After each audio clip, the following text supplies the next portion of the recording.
kasal. Mura 15 years sila nag-civil wed. Ruwa sila kasla sa simbahan. So, sa pangutana nga, pwede ba makakalawat ang civil wed or nag-live-in? Pwede siya kakalawat. Kaya duha ka matang ang kalawat. Pila ka two kinds of communion. Sa spiritual communion o sacramental communion. Asa man siya pwede mo kalawat? Spiritual communion. Asa man nato makita ang spiritual communion? Search ninyo spiritual communion prayer.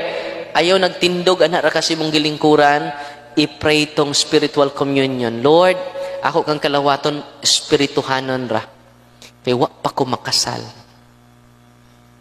Pero nakasal na ka, you can receive sacramentally. Okay? So, pwede ba makalawat ang civil wed? Pwede. Kung sa ito, matang sa pagkalawat, spiritual communion. Dili pa sacramental, di ka mo dawat sa lawas ni Kristo. Okay? Nasabtan, sila di man sila kalawat sacramentally. Nga naman, wa sila makasal sa pari. So, Father, sila ba may kalawat? Karoon pa may kahibaw. Yan, nag-decide sila nga magpakasal. Humansit, bago lang sila nakasal. Pero karoon